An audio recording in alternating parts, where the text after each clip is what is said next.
ಅದೊಂದು ದೇವಸ್ಥಾನದ ಮುಂದೆ ಅಲ್ಲಿನ ಅರ್ಚಕರು 2 ಸಾಲುಗಳನ್ನ ಬರೆದಿರ್ತಾರೆ. ಪದವಿ ಮತ್ತು ಪಾದರಕ್ಷೆಗಳನ್ನ ಹೊರಗಿಟ್ಟು ಬನ್ನಿ ಅಂತ.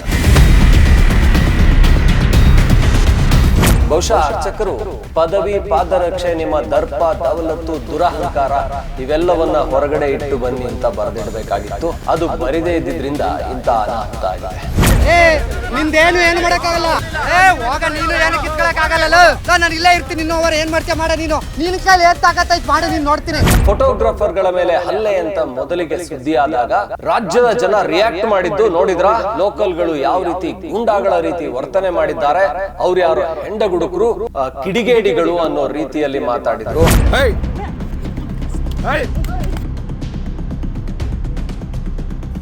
ಅಲ್ಲಿ ಯಾರ ದುರಹಂಕಾರ ಇತ್ತು, ಯಾರ ದರ್ಪ ಇತ್ತು, ಯಾರ ಗೂಂಡಾಯಿಸಂ ಇತ್ತು ಅನ್ನೋದು ಗೊತ್ತಾಗಿದ್ದು ಪಬ್ಲಿಕ್ ಇಂಪ್ಯಾಕ್ಟ್ ಒಂದಷ್ಟು ವಿಡಿಯೋಗಳನ್ನ ಹೊರಗಡೆ ಬಿಟ್ಟ ಮೇಲೆ ಅವರು ಪ್ರಚೋದಿಸುವ ಕೆಲಸ ಮಾಡ್ತಾರೆ. ಆಯ್ತು, ನೀವೇನ್ ಮಾಡ್ತೀರಾ ಈಗ? ಏನ್ ಮಾಡಕ್ಕಾಗುತ್ತೆ ನಿಮ್ ಕೈಲಿ? ತಾಕತ್ತಿದ್ರೆ ಏನ್ ಕಿತ್ಕೊಳಕ್ಕಾಗುತ್ತೆ? ಅಲ್ಲಿವರೆಗೂ ಕೂಡ ಪ್ರಶಾಂತ್ ಯಾವ ಕೆಟ್ಟ ಶಬ್ದನು ಬಳಸಲ್ಲ. ಯಾರೋ ಹೊರಗಿನಿಂದ ಬಂದವರು ನಮ್ಮ ದೇವರ ಏನು ಗರ್ಭಗುಡಿಯ ಹಿಂಭಾಗಕ್ಕೆ ಅವರು ಆ ಮೋಜು ಮಸ್ತಿ ಮಾಡೋ ರೀತಿಯಲ್ಲಿ ಫೋಟೋಗ್ರಫಿ ತಗೊಂಡು ನಮ್ಮ ನಂಬಿಕೆ, ನಮ್ಮ ಶ್ರದ್ಧೆ, ನಮ್ಮ ಆಸ್ತಿಯ ಕೇಂದ್ರವನ್ನ ಒಂಥರ ಮಲಿನಗೊಳಿಸ್ತಾ ಇದ್ದಾರಲ್ಲ, ಇದನ್ನ ಒಪ್ಬೇಕಾ? ಏನಾದ್ರೂ ಅಲ್ಲಿದ್ದ ಫೋಟೋಗ್ರಾಫರ್ಗೆ ಪ್ರಶಾಂತ್ ಮೊದಲು ಹೊಡೆದಿದ್ರೆ ಏನು ಆರ್ಗ್ಯೂ ಮಾಡ್ತಾ ಇರೋ ಅಲ್ಲೇ ಹೇಳ್ಬೋದಾಗಿತ್ತು, ನೀನ್ ನನಗೆ ಹೊಡೆದೆ ಅಂತ. ಅವ್ರು ಹೇಳಲ್ಲ. ಅವ್ರು ಹೇಳ್ತಾರೆ, ತಲೆ ಮುಟ್ಟಿ ಮಾತಾಡ್ಬೇಡ ನೀನು. ತಲೆ ಮುಟ್ಟಿ ಮಾತಾಡೋದು ಬೇರೆ, ತಲೆ ಹೊಡೆಯೋದು. ನಾನು ಮಾಡ್ಕೊಂತೀನಿ.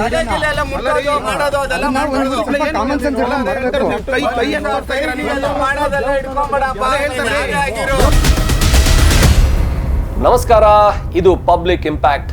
ನಾನು ಓಂ. ಇವತ್ತೊಂದು ವಿಶೇಷವಾದಂತ ವಿಷಯದ ಜೊತೆ ನಿಮ್ಮ ಮುಂದೆ ಬಂದಿದ್ದೀನಿ. ನೀವು ಈ ವಿಚಾರವನ್ನ ಕೊನೆಯವರೆಗೂ ನೋಡ್ಲೇಬೇಕು. ಯಾಕಂದ್ರೆ ಇದು ರಾಜ್ಯಾದ್ಯಂತ ಒಂಥರ ಗೊಂದಲವನ್ನ ಹುಟ್ಟು ಹಾಕಿದಂತ ಸುದ್ದಿ. ಇದು ನಿಜಾನ, ಅದು ನಿಜಾನ, ನಿಜವಾಗ್ಲೂ ಇವ್ರು ಯಾಕೆ ಹೊಡೆದ್ರು, ಅವ್ರು ಪ್ರಚೋದನೆ ಮಾಡಿದ್ರ?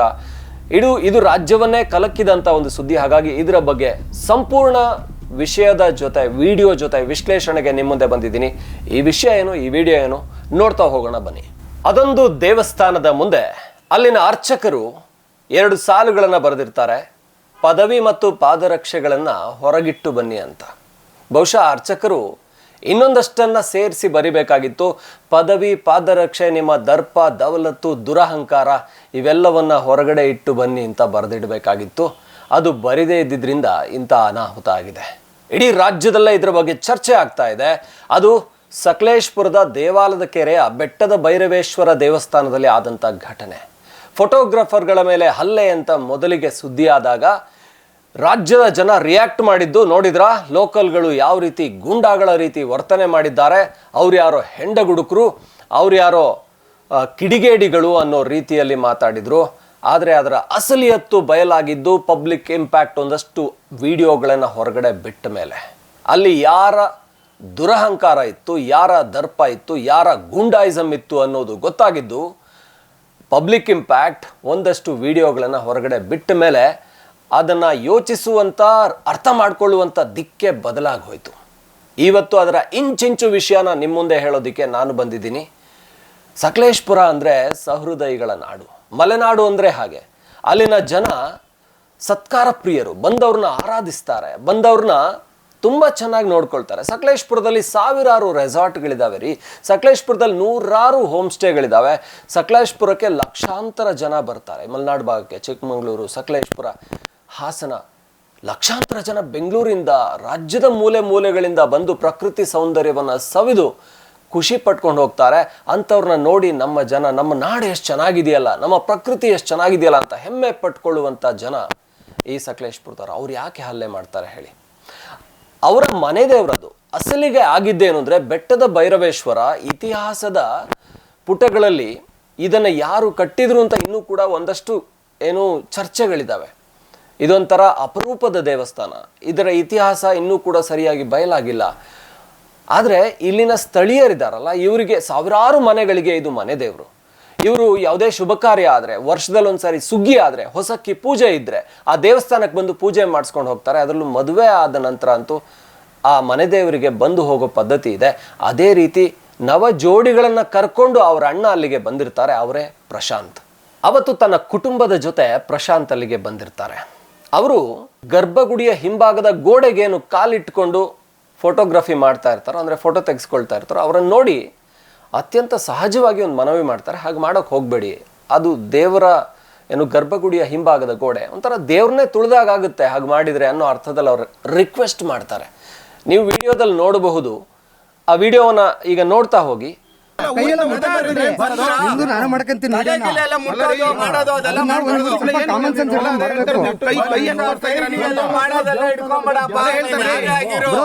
ಅಲ್ಲಲ್ಲ ಏಕವಚನ ಮಾತಾಡಿಲ್ಲ. ಯಾರನ್ನು ನಾನು ಹೇಳ್ತಿದ್ದೀನಿ. ಆರಂಭದ ವಿಡಿಯೋಗಳಲ್ಲಿ ಪ್ರಶಾಂತ್ ಅವರು ಎಷ್ಟು ಪ್ರಶಾಂತವಾಗಿದ್ದಾರೆ ಅಂತ ಅವರು ಪ್ರೀತಿಯಿಂದ ತಲೆಗೆ ಮುಟ್ಟಿ ಹೇಳ್ತಾರೆ, ಏನು ಹೀಗೆ ಮಾಡಬೇಡಿ ಅಂಥೇಳಿ ತಲೆಗೆ ಮುಟ್ಟಿ ಹೇಳಿ ಸಮಾಧಾನವಾಗಿ ಅವ್ರು ಹೋಗ್ತಾ ಇರ್ತಾರೆ. ಅವ್ರ ಕುಟುಂಬದ ಜೊತೆ ಹೆಣ್ಮಕ್ಳ ಜೊತೆ ಬಂದಿರ್ತಾರೆ, ತಂಗಿನೋ ತಾಯಿನೋ ಹೆಂಡ್ತಿನೋ ಬಂದಿರ್ತಾರೆ. ಯಾರೂ ಕೂಡ ತನ್ನ ತಂಗಿ ತಾಯಿ ಹೆಂಡ್ತಿ ಇದ್ದಾಗ ಇನ್ನೊಬ್ಬರ ಜೊತೆ ಜಗಳ ಕಾಯೋದಕ್ಕೆ ಹೋಗೋದಿಲ್ಲ, ಅದು ಸಹಜ. ಅಂಥ ಜಗಳ ಕಾಯ್ತಾರೆ ಅಂದರೆ ಇದ್ದಾರೆ ಅವರು ತೀರಾ ಯಾರೋ ಅಪರೂಪದಲ್ಲಿರ್ತಾರೆ. ಆದರೆ ಸಕಲೇಶ್ಪುರದ ಜನ ನಾನು ಹೇಳಿದೆ ಸಹೃದಯಿಗಳು ಅಂತೇಳಿ, ಸಕಲೇಶ್ಪುರದವ್ರ ಬಗ್ಗೆ ಅಂಥ ಕೆಟ್ಟ ಇತಿಹಾಸ ಎಲ್ಲೂ ಇಲ್ಲ, ನೀವು ಕೆದಕಿ ನೋಡಿ ಬೇಕಾದರೆ. ಈ ಸಂದರ್ಭದಲ್ಲಿ ಆ ಫೋಟೋಗ್ರಾಫರ್ಗಳು ಏನು ಮಾಡ್ತಾರೆ ಅನ್ನೋದನ್ನು ವಿಡಿಯೋದಲ್ಲಿ ನೀವು ನೋಡಬಹುದು. ಅವರು ಪ್ರಚೋದಿಸುವ ಕೆಲಸ ಮಾಡ್ತಾರೆ. ಆಯಿತು, ನೀವೇನು ಮಾಡ್ತೀರಾ ಈಗ? ಏನು ಮಾಡೋಕ್ಕಾಗುತ್ತೆ ನಿಮ್ಮ ಕೈಲಿ? ತಾಕತ್ತಿದ್ರೆ ಏನು ಕಿತ್ಕೊಳ್ಳೋಕ್ಕಾಗುತ್ತೆ? ಈ ಥರದ ಪದಗಳನ್ನು ಬಳಸ್ತಾರೆ. ಅಲ್ಲಿವರೆಗೂ ಕೂಡ ಪ್ರಶಾಂತ್ ಯಾವ ಕೆಟ್ಟ ಶಬ್ದನೂ ಬಳಸಲ್ಲ. ಅಂದ್ರೆ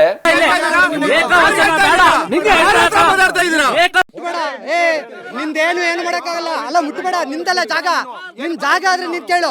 ಮತ್ ಕರೆಕ್ಟ್ ಆಗಿ ನೀನ್ ಎಷ್ಟಿದೆ ಅಷ್ಟು ಮಾತಾಡ್ಕೊಂಡು ನಿನ್ ಕೆಲಸ ನಿಲ್ಲಿಸ್ಬೇಕು. ಏನು ಮಾಡ್ತೀನಿ? ನೀನ್ ರೌಡಿಸಂ ಮಾಡಕ್ಕಾಗಲ್ಲ ನಿನ್ ಕೈಲುವ. ಮಾಡಿ ಏನ್ ಮಾಡ್ತೀಯಾ? ಕರ್ಸು ನೋಡೋಣ. ಏನ್ ಕರೆಸ್ತೀಯ ನೀನು? ಒಂದ್ ನಿಮಿಷ ಅಲ್ಲ, 1 hour ಇಲ್ಲೇ ಇರ್ತೀನಿ. ಥರ್ಡ್ ಕ್ಲಾಸ್ ನೀನ್ ಆಗಿರ್ಬೋದು, ಥರ್ಡ್ ಕ್ಲಾಸ್. ಹೋಗ, ನೀನು ಏನು ಕಿತ್ಕೊಳಕ್ ಆಗಲ್ಲ. ನಾನು ಇಲ್ಲೇ ಇರ್ತೀನಿ. 1 hour ಏನ್ ಮಾಡ್ತೀಯ ಮಾಡ ನೀನು. ನೀನ್ ಕೈಲಿ ಏನ್ ತಾಕತ್ತೈತ್ ಮಾಡು, ನೀನ್ ನೋಡ್ತೀನಿ. ಅದನ್ನ ಸಾಧ್ಯವಾದ ಮಟ್ಟಿಗೆ ಅವರು ತಡೆಯೋ ಪ್ರಯತ್ನ ಮಾಡ್ತಾರೆ. ಅವ್ರಿಗೆ ಯಾವುದೇ ರೀತಿ ಜಗಳ ಕಾಯಬೇಕು, ಇವ್ರನ್ನ ಯಾರೋ ಫೋಟೋಗ್ರಾಫರ್ಗಳು ಬಂದಿದ್ದಾರೆ ನಮ್ಮ ಊರಲ್ಲಿ, ಅವ್ರೇನೋ ನಮಗೆ ತೊಂದರೆ, ಯಾಕೆ ಹಾಗೆ ಅನ್ಕೋತಾರೆ? ಅವ್ರ ಕೆಲಸ ಅವ್ರು ಮಾಡ್ಕೊಂಡು ಹೋಗ್ತಾರೆ. ನಮಗೆ ದೇವ್ರ ಮೇಲೆ ಭಕ್ತಿ ಇದೆ, ನಾವು ದೇವ್ರಿಗೆ ನಮಸ್ಕರಿಸಿ, ನಮ್ಮ ದೇವರ ಆಸ್ತೆ, ನಮ್ಮ ಶ್ರದ್ಧೆ, ನಮ್ಮ ನಂಬಿಕೆ ಅದು, ಅದನ್ನು ಉಳಿಸ್ಕೊಳ್ಳೋ ಕೆಲಸ ನಾವು ಅದಕ್ಕೋಸ್ಕರ ಬಂದಿರ್ತೀವಿ. ಇಲ್ಲಿ ಯಾರಿಗೂ ಜಗಳ ಮಾಡಬೇಕು ಅನ್ನೋ ಉದ್ದೇಶ ಪ್ರಶಾಂತ್ ಅವ್ರಿಗೆ ಇರಲಿಲ್ಲ. ಆದರೆ ಅವರು ಪ್ರಚೋದಿಸಿದ ರೀತಿಗೆ ಅಲ್ಲಿದ್ದವರೆಲ್ಲರೂ ಕೂಡ ಒಂಥರದಲ್ಲಿ ಯಾರಿಗಾದ್ರೂ ಕೂಡ ಅಲ್ಲಿನ ಸ್ಥಳೀಯರಿಗೆ ಯಾರೋ ಹೊರಗಿನಿಂದ ಬಂದವರು ನಮ್ಮ ದೇವರ ಏನು ಗರ್ಭಗುಡಿಯ ಹಿಂಭಾಗಕ್ಕೆ ಅವರು ಆ ಮೋಜು ಮಸ್ತಿ ಮಾಡೋ ರೀತಿಯಲ್ಲಿ ಫೋಟೋಗ್ರಫಿ ತಗೊಂಡು ನಮ್ಮ ನಂಬಿಕೆ, ನಮ್ಮ ಶ್ರದ್ಧೆ, ನಮ್ಮ ಆಸ್ಥೆಯ ಕೇಂದ್ರವನ್ನು ಒಂಥರ ಮಲಿನಗೊಳಿಸ್ತಾ ಇದ್ದಾರಲ್ಲ, ಇದನ್ನು ಒಪ್ಪಬೇಕಾ? ಕೋಪ ಬರುತ್ತೆ ಸಹಜವಾಗಲ್ವಾ?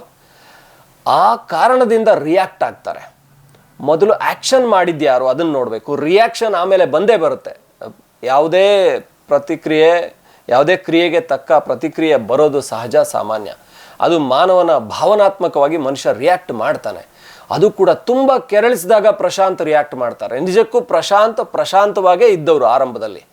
ಆದರೆ ಯಾವಾಗ ನಿನ್ಗೇನು ಮಾಡ್ಕೊಳಕ್ಕಾಗುತ್ತೆ, ತಾಕತ್ತಿದ್ರೆ ಮಾಡು, ಇನ್ನೊಂದು ಗಂಟೆ ಇಲ್ಲೇ ಇರ್ತೀನಿ ನಾನು, ಈ ಥರ ಕೆಟ್ಟ ಶಬ್ದಗಳನ್ನು ಬಳಕೆ ಮಾಡಿದಾಗ, ಕುಟುಂಬದವ್ರು ಅಲ್ಲೇ ಇದ್ದಾಗ ಎಂಥವ್ರಿಗೂ ಕೂಡ ಅವಮಾನ ಆಗುತ್ತೆ. ಅವಮಾನ ಆದಾಗ ಅದಕ್ಕೆ ರಿಯಾಕ್ಟ್ ಮಾಡಿದ್ದಾರೆ. ಇಷ್ಟಕ್ಕೂ ನಾವು ಪಬ್ಲಿಕ್ ಇಂಪ್ಯಾಕ್ಟ್ ಪ್ರಶಾಂತ್ ರಿಯಾಕ್ಟ್ ಮಾಡಿದ್ದು ಅಥವಾ ಅವರು ಏನೋ ಅವರ ಬಳಗ ಇದ್ದವರು ಅವರೆಲ್ಲ ಕೂಡ ಹಲ್ಲೆ ಮಾಡಿದ್ದು ಅದು ತಪ್ಪು ಅಂತ ಅದು ಏನೋ ತಪ್ಪು, ಅದನ್ನು ನಾವು ಸಮರ್ಥನೆ ಮಾಡ್ಕೋತಾ ಇಲ್ಲ. ಆದರೆ ಒಂದು ವಿಷಯ ನೆನ್ಪಿಟ್ಕೊಳ್ಳಿ, ಇದು ಆಗುವವರೆಗೂ ಏನು ನಡೀತು ಅನ್ನೋದನ್ನು ಗಮನಿಸ್ಬೇಕು ನಾವಿಲ್ಲಿ. ಪ್ರಶಾಂತ್ ಅವರ ಆ ಫ್ಯಾಮಿಲಿ ಅತ್ಯಂತ ಶಾಂತವಾಗಿ, ನೀವು ನೋಡ್ಬೋದು ವಿಡಿಯೋದಲ್ಲಿ, ಅವರು ಕೈ ಹಿಡಿದು ಎಳಿತಾ ಇರ್ತಾರೆ, ಬನ್ನಿ ಬನ್ನಿ ಅಂತ ಪ್ರಶಾಂತ್ ಅವ್ರನ್ನ, ಬಹುಶಃ ಅವ್ರ ಕುಟುಂಬದವರು ಹೆಣ್ಮಕ್ಳು.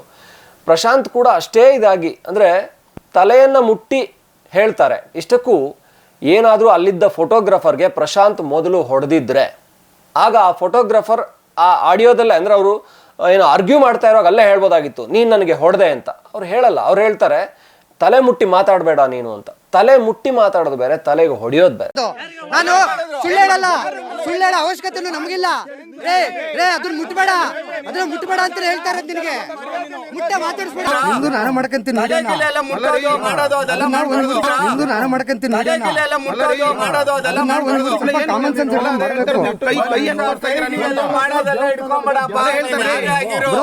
ಹೊಡೆದ್ರೆ ಯಾರಾದರೂ ಕೂಡ ವಿಡಿಯೋದಲ್ಲಿ ಕಾಣಿಸ್ಕೊಳಿತು, ಇವರು ತಲೆಗೆ ಮುಟ್ಟಿ ಹೀಗೆಲ್ಲ ಮಾಡಬಾರ್ದು ಅಂತ ಒಂಥರ ತಮ್ಮನ ರೀತಿಯಲ್ಲಿ, ಅಂದರೆ ನನಗಿಂತ ಚಿಕ್ಕವನು ಅನ್ನೋ ಭಾವನೆಯಲ್ಲಿ ಹೇಳ್ತಾ ಇದ್ದಾರೆ. ಏನೋ ಗೊತ್ತಿಲ್ಲದೆ ಮಾಡ್ತಾ ಇದ್ದಾರೆ, ಹಿಂಗೆ ಮಾಡಬೇಡ್ರಪ್ಪ ದೇವರಿಗೆ ಅಂತ ಹೇಳ್ತಾ ಇದ್ದಾರೆ.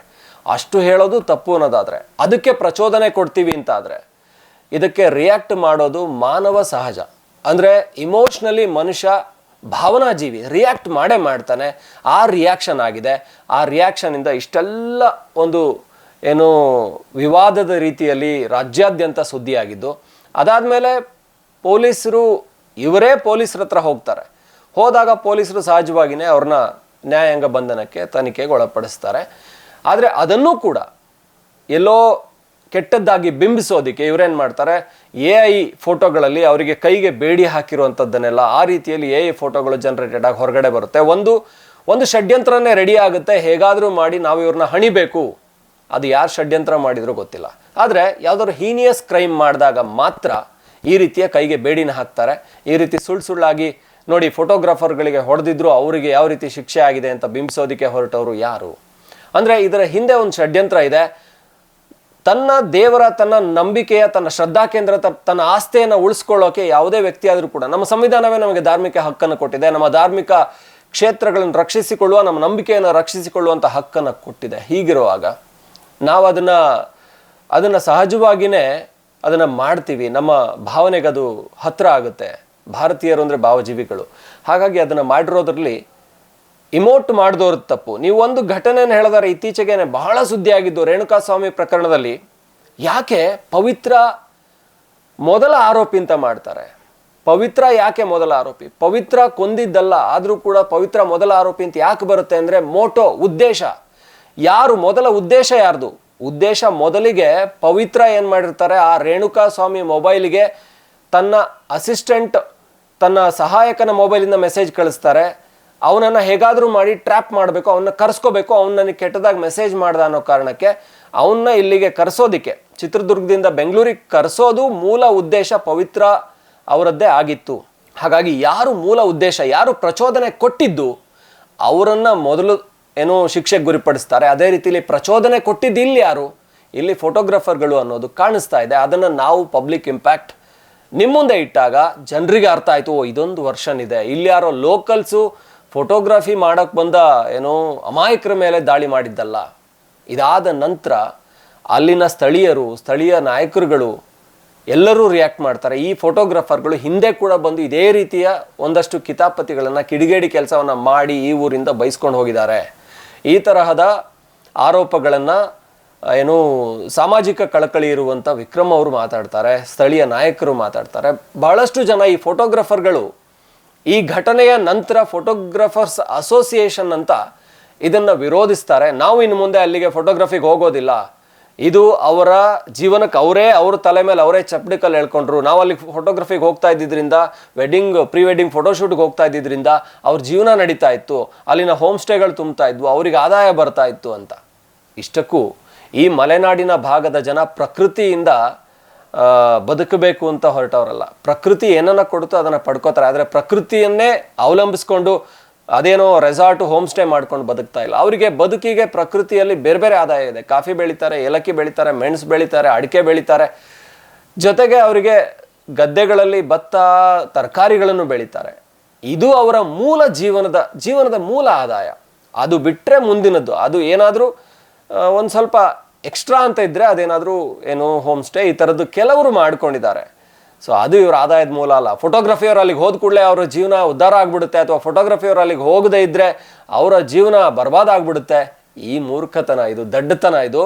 ಹಾಗಂತ ಫೋಟೋಗ್ರಾಫರ್ಗಳ ಬಗ್ಗೆ ನಮಗೆ ಯಾವ ಬೇಸರನೂ ಇಲ್ಲ, ಯಾವ ವಿರೋಧನೂ ಇಲ್ಲ. ನಮಗೆ ಯಾಕ್ರಿ ಇರಬೇಕು? ಈಗ ನಾನು ಈ ಮಾತಾಡ್ತಾ ಇರೋ ಮಾತು ನಿಮಗೆ ತಲುಪ್ತಾ ಇದೆ ಅಂದರೆ ನನ್ನ ಮುಂದೆ ಫೋಟೋಗ್ರಾಫರ್ ನಿಂತ್ಕೊಂಡಿದ್ದಾರೆ ಅನಿಲ್ ಅಂತ. ಆ ಫೋಟೋಗ್ರಾಫರ್ ನೀಟಾಗಿ ಫೋಟೋಗ್ರಫಿ ಮಾಡಿ ತೋರಿಸಿದ್ರೆ ಮಾತ್ರ ನಾನು ಕರೆಕ್ಟಾಗಿ ನಾನು ಮಾತಾಡೋದು ನಿಮಗೆ ಕೇಳಿಸುತ್ತೆ, ನಾನು ಕಾಣಿಸ್ತೀನಿ. ಅವರು ನನ್ನನ್ನು ಚಂದವಾಗಿ ತೋರಿಸಿದ್ರೆ ಮಾತ್ರ ನಾನೆಲ್ಲ ಓರೆಕೋರೆಗಳನ್ನು ತಿದ್ದಬೋದು. ಅವರು ನಾನು ಯಾಕೆ ಅವ್ರಿಗೆ ಬೈಲಿ? ಎಲ್ಲರೂ ಅವ್ರವ್ರ ಜೀವನ ಮಾಡ್ತಾ ಇರ್ತಾರೆ. ಪಾಪ ದೇವಸ್ಥಾನಕ್ಕೆ ತನ್ನ ಕುಟುಂಬದ ಜೊತೆ ಬಂದಿರೋ ವ್ಯಕ್ತಿ ಏನೋ ಒಂದು ತಿಳಿ ಹೇಳೋಕೆ ಹೊರಟವರು ಇವತ್ತಿನ ಸಮಾಜದಲ್ಲಿ, ಮತ್ತು ಅಲ್ಲಿದ್ದವ್ರನ್ನ ನಾನು ನೋಡ್ತಾ ಇದ್ದೀನಿ. ಹಾಗಂತ ಜೆನ್ಸಿಗಳನ್ನು ದೂರ್ತಾ ಇದ್ದೀನಿ ಅಂತಲ್ಲ, ಅಲ್ಲಿರೋರು ನೋಡ್ತಾ ಇದ್ದೀನಿ. ಎಲ್ಲರೂ ಕೂಡ ಯುವಕರು, ಒಂದು 18ರಿಂದ 25 ಒಳಗಿನ ಯುವಕರು ಆಲ್ಮೋಸ್ಟ್ ಅಲ್ಲಿರೋದು. ಈ ಜೆನ್ಸಿಗಳಲ್ಲಿ ಒಂಥರದ ಅಂದರೆ ಹೆಚ್ಚು ಪೇಷನ್ಸ್ ಕಡಿಮೆ ಇರುತ್ತೆ ಅಂತ ಸೈಕಾಲಜಿಸ್ಟ್ಗಳೇ ಹೇಳ್ತಾರೆ. ಒಂಥರ ಆಕ್ರೋಶ ಇತ್ತು ಅವರಲ್ಲಿ. ಇವರನ್ನೇ ಅವ್ರು ಏನು ಮತ್ತೆ ಮತ್ತೆ ಆಹ್ವಾನಿಸ್ತಾ ಇದ್ರೆ ಏನು ಮಾಡ್ತೀಯಾ ಬಾಯಿಲಿ ಅಂತ. ಪಾಪ ಆ ವ್ಯಕ್ತಿ ತನ್ನ ಕುಟುಂಬದ ಜೊತೆ ಹೋಗ್ತಾ ಇರೋನು ಕೂಡ ಕರೆದು ಬೈಯೋಕೆ ಶುರು ಮಾಡಿದರೆ ಅದೇ ಊರಿನವನಿಗೆ ಅವನಿಗೂ ಒಂದು ಏನು ಉಪ್ಪು ಖಾರ ತಿಂದ ದೇಹ ಅಂತಾರಲ್ಲ, ಒಂದು ಕೋಪ ಅನ್ನೋದು ಬರುತ್ತಲ್ವ. ಹಾಗಂತ ಅದನ್ನು ನಾವು ಸಮರ್ಥನೆ ಮಾಡ್ಕೋತಾ ಇಲ್ಲ. ಪಬ್ಲಿಕ್ ಇಂಪ್ಯಾಕ್ಟ್ ಯಾವುದೇ ಹಿಂಸೆನ ಪ್ರಚೋದಿಸೋದಿಲ್ಲ. ಇದನ್ನೇ ಸರಿ, ನಾವು ಪ್ರಶಾಂತ್ ಪರ ನಿಂತ್ಕೋತೀವಿ, ಅವ್ರು ಮಾಡಿದ್ದೆಲ್ಲ ಸರಿ ಅಂತ ಹೇಳ್ತಾ ಇಲ್ಲ. ಅವ್ರು ಮಾಡಿದ್ದಕ್ಕೆ ಅವರೇ ಪೊಲೀಸ್ ಠಾಣೆಗೆ ಹೋಗಿ ಅವರೇ ಪೊಲೀಸ್ರ ಮುಂದೆ ನೋಡಿ ಹೀಗಾಗಿದೆ ಅಂತ ಹೇಳ್ಕೊಂಡಿದ್ದಾರೆ. ಆವಾಗ ಪೊಲೀಸ್ ಅವ್ರನ್ನ ವಶಕ್ಕೆ ತಗೊಂಡಿದ್ದಾರೆ. ನ್ಯಾಯ ಹೊರಗಡೆ ಬಂದೇ ಬರುತ್ತೆ, ಸತ್ಯ ಹೊರಗಡೆ ಬಂದೇ ಬರುತ್ತೆ. ಯಾರು ತಪ್ಪಾಗಿದೆ ಅವರಿಗೆ ಶಿಕ್ಷೆ ಆಗೇ ಆಗುತ್ತೆ. ಪ್ರಶಾಂತ್ ಈ ರೀತಿ ತಪ್ಪು ಮಾಡಿದ್ದಿದ್ರೆ ಯಾಕೆ ಅವರ ಬೆಂಬಲಕ್ಕೆ ಸಾವಿರಾರು ಜನ, ಬರೀ ಸಕಲೇಶ್ಪುರ ಅಲ್ಲ ಸುತ್ತಮುತ್ತ ಭಾಗದ ಜನ ಎಲ್ಲ ಬಂದು ನಿಂತ್ಕೊಳ್ತಾರೆ. ಯಾಕಂದರೆ ಒಂದು ಕುಟುಂಬ ಇದ್ದಾಗ ಯಾರು ಕೂಡ ಕಾಲ್ ಕೆರೆದು ಜಗಳಕ್ಕೆ ಹೋಗೋದಿಲ್ಲ. ಅಲ್ಲಿ ಪ್ರಶಾಂತ್ದು ತಪ್ಪು ಇಲ್ಲ ಅಂತ, ಮೂಲ ಪ್ರಚೋದನೆ ಯಾರ್ದು ಅಂತ ಪಬ್ಲಿಕ್ ಇಂಪ್ಯಾಕ್ಟ್ ವಿಡಿಯೋಗಳನ್ನ ಬಿಟ್ಟ ಮೇಲೆ ಗೊತ್ತಾಗಿದೆ. ಸೊ ಇದು ಸಮಾಜಕ್ಕೆ ನಾವು ತಿಳಿಸ್ಬೇಕಾಗಿತ್ತು. ನೋಡಿ, ಆ ಅರ್ಚಕರು ಪಾಪ 159 ರೂಪಾಯಿ ಒಂದು ದಿನಕ್ಕೆ ಹಣ ತಗೋತಾರೆ. ಯಾರು ತಾನೇ 159 ರೂಪಾಯಿ ಕೆಲಸ ಮಾಡ್ತಾರೆ? ಏನೋ ಒಂದಷ್ಟು ತಟ್ಟೆಗೆ ನಾವು ಏನೋ ದೇವರಿಗೆ ಒಂದಷ್ಟು ಏನು ಅವರು ಆರತಿ ಕೊಡೋಕೆ ಬಂದಾಗ 1 ರೂಪಾಯಿ 5 ರೂಪಾಯಿ 10 ರೂಪಾಯಿ ಹಾಕ್ತೀವಿ. ಅದೇನು 50-100 ರೂಪಾಯಿ ಸಿಗ್ಬೋದಾ? ಹಂಗಂದ್ರೆ 400 ರೂಪಾಯಿಗೆ ಯಾರಾದರೂ ಆ ಬೆಟ್ಟದ ಭೈರವೇಶ್ವರ ಆ ಕಾಡು ಒಳಗಡೆ ಬಂದು ಪೂಜೆ ಮಾಡಿ ಹೋಗ್ತಾರ? ಅಂಥ ಅರ್ಚಕರು ಭಕ್ತಿಯಿಂದ ಬರ್ತಾ ಇದ್ದಾರೆ ಅಲ್ಲಿ ಪೂಜೆ ಮಾಡೋದಕ್ಕೆ. ಅಲ್ಲಿನ ಭಕ್ತಾದಿಗಳು, ಅಲ್ಲಿನ ಮನೆ ದೇವರು ಅಂತ ನಂಬ್ಕೊಂಡಿರುವಂತಹ ಸಾವಿರಾರು ಕುಟುಂಬಗಳು ಅದನ್ನು ತಮ್ಮ ಶ್ರದ್ಧಾ ಕೇಂದ್ರ, ತಮ್ಮ ಆಸ್ತೆ, ತಮ್ಮ ನಂಬಿಕೆ ಅಂತ ಪೂಜಿಸ್ತಾ ಇದ್ದಾವೆ.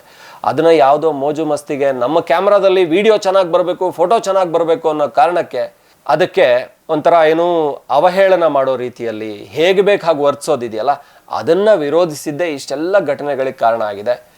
ಸೊ ಇದು ನಾವು ನಿಮಗೆ ಹೇಳಬೇಕಾಗಿದ್ದು. ಇದರಲ್ಲಿ ನಾವು ಇದೇ ಸತ್ಯ, ಇದೇ ಸುಳ್ಳು, ಇದೇ ತಪ್ಪು, ಇದೇ ಸರಿ, ಎಲ್ಲವೂ ಕಾನೂನಿನ ಕಟಕಟೆಯಲ್ಲಿ ಎಲ್ಲವೂ ಕೂಡ ರಿವೀಲ್ ಆಗುತ್ತೆ. ಯಾರ್ದು ತಪ್ಪು, ಯಾರ್ದು ಸುಳ್ಳು, ಯಾರ್ದು ಸತ್ಯ ಅನ್ನುವಂಥದ್ದು. ಹಾಗಾಗಿ ಈ ವಿಷಯವನ್ನು ನಾವು ಕ್ಲಾರಿಫೈ ಮಾಡಬೇಕಾಗಿತ್ತು. ಪಬ್ಲಿಕ್ ಇಂಪ್ಯಾಕ್ಟ್ ಸತ್ಯದ ಪರ ಯಾವಾಗಲೂ ನಿಂತ್ಕೊಂಡಿದೆ. ಹಾಗಾಗಿ ಈ ಸುದ್ದಿಯಲ್ಲಿ ಕೂಡ ನಾವು ಸತ್ಯವನ್ನು ಹುಡುಕಿ ನಿಮ್ಮ ಮುಂದೆ ಇಟ್ಟಿದ್ದೀವಿ. ಇಟ್ಟ ನಂತರ ಈ ಭಾಗದ ಜನ, ಇಡೀ ರಾಜ್ಯದ ಜನ ಪಬ್ಲಿಕ್ ಇಂಪ್ಯಾಕ್ಟಲ್ಲಿ ಬಂದು ಸತ್ಯವನ್ನು ನೋಡಿ ಹೌದಲ್ವಾ, ನಾವು ಹೀಗೆ ಅಂದ್ಕೊಂಡಿದ್ವಿ, ಮೊದಲು ವಿಡಿಯೋ ನೋಡಿ ಯಾರೋ ಸ್ಥಳೀಯರು ಗೂಂಡಾಗಳ ರೀತಿ ಹೊಡೆದಿದ್ದಾರೆ ಅಂದ್ಕೊಂಡಿದ್ವಿ, ಬಟ್ ಇವರು ಪ್ರಚೋದನೆ ಮಾಡಿದ್ದು ನೋಡಿದರೆ ಯಾರಾದರೂ ಕೂಡ ಆ ಕೆಲಸ ಮಾಡ್ತಾರೆ ಅಂತ ಭಾಳಷ್ಟು ಜನ ಕಮೆಂಟ್ ಹಾಕಿದ್ದಾರೆ. ಹೀಗೆ ಮಾಡಬೇಕಾಗಿತ್ತು ಅಂತ ಕೂಡ ಕಮೆಂಟ್ ಹಾಕಿದ್ದಾರೆ. ಅದಕ್ಕೆ ನಾವು ಜವಾಬ್ದಾರರಲ್ಲ. ಮನುಷ್ಯ ಭಾವನಾ ಜೀವಿ, ಆ ಸಂದರ್ಭಕ್ಕೆ ತಕ್ಕಂತೆ ರಿಯಾಕ್ಟ್ ಮಾಡ್ತಾನೆ. ಸೊ ಹಾಗಾಗಿ ಮುಂದೆ ಹೀಗೆ ಆಗದೇ ಇರಲಿ. ನಾವು ಯಾವತ್ತೂ ಕೂಡ ಸಮಾಜದ ಪರ ಕಳಕಳಿ ಇರೋರು, ಸಮಾಜದ ಪರ ಆಶಯ ಇಟ್ಕೊಂಡಿರುವಂಥವ್ರು, ಯಾರಿಗೂ ತೊಂದರೆ ಆಗಬಾರ್ದು. ಫೋಟೋಗ್ರಾಫರ್ಗಳು ಕೂಡ ಅವರ ಜೀವನ ನಡೆಸಬೇಕು. ಹಾಗೆ ಸ್ಥಳೀಯರು ಕೂಡ ಅವರ ಭಾವನೆ, ಅವರ ಭಕ್ತಿ ಅದನ್ನು ಉಳಿಸ್ಕೊಂಡು ಹೋಗಬೇಕು. ಜೊತೆಗೆ ಎಲ್ಲವೂ ಸುಸೂತ್ರವಾಗಿ ನಡಿಬೇಕು. ನಮ್ಮ ಕಳಕಳಿ ಇದು. ಹಾಗಾಗಿ ಇದನ್ನು ನಿಮ್ಮ ಮುಂದೆ ಇಡಬೇಕಾಯಿತು. ಈ ರೀತಿ ಮತ್ತಷ್ಟು ವಿಚಾರ, ವಿಶ್ಲೇಷಣೆಗಳು, ಸುದ್ದಿಗಳು, ಸತ್ಯದ ಜೊತೆ ನಿಮ್ಮ ಮುಂದೆ ಬರ್ತಾ ಇರ್ತೀವಿ. ನೋಡ್ತಾ ಇರಿ ಪಬ್ಲಿಕ್ ಇಂಪ್ಯಾಕ್ಟ್. ವೀಕ್ಷಕರೇ, ನಿಮ್ಮಲ್ಲಿ ಯಾರಿಗಾದರೂ ಸಂತಾನ ಸಮಸ್ಯೆ, ವಿವಾಹ ಸಮಸ್ಯೆ ಇದ್ದರೆ ಈ ಪಂಡಿತರನ್ನ ಈಗಲೇ ಸಂಪರ್ಕಿಸಿ.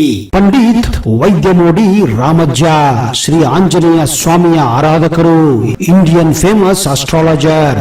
Get 100% solution to all your problems. Shri Pratyangira ದೇವಿಯನ್ನ ವಶಪಡಿಸಿಕೊಂಡಿರುವ ಏಕೈಕ ಜ್ಯೋತಿಷ್ಯರು. ಫೋನಿನ ಮೂಲಕ ನೇರ ಪರಿಹಾರದಲ್ಲಿ ಓಪನ್ ಚಾಲೆಂಜ್. ಆಂಜನೇಯ ಸ್ವಾಮಿಯ ಅನುಗ್ರಹದಿಂದ ವಿಶೇಷ ಪರಿಹಾರ ತಿಳಿಸುತ್ತಾರೆ.